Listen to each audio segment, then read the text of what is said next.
ਬਿਸਮਿਲ੍ਲਾ ਜੀ ਰੱਬ ਦੇ ਨਾਂ ਦਾ ਅੱਲਾ ਭਲਾ ਕਰਲਾ।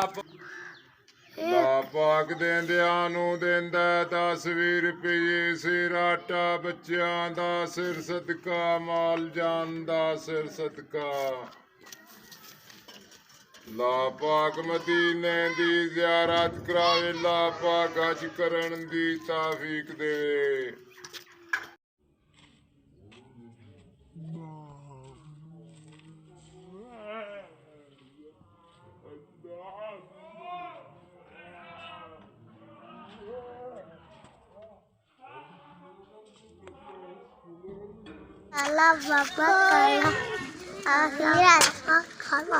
ਹੁਣ ਤੇਤੇ ਚੌਥੇ ਚੁਲਾ ਕਿਉਂ ਰਾਇਓ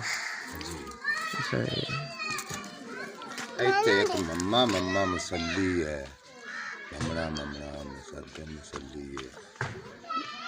ਪਤਾ ਨਹੀਂ ਟਿੱਬਾ ਹੀ ਨਹੀਂ, ਟਿੱਬੇ ਦੀ ਕਾਨੂੰਨੀ ਨਹੀਂ। ਹਾਂਜੀ ਉਹ ਇੱਥੋਂ ਹੁੰਦਾ ਹੈ, ਕੋਈ ਪਤਾ ਨਹੀਂ।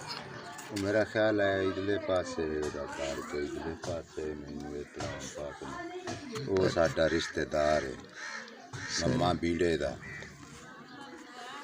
ਮੁਸਲਮ ਸ਼ੇਖ। ਸਹੀ ਸਹੀ।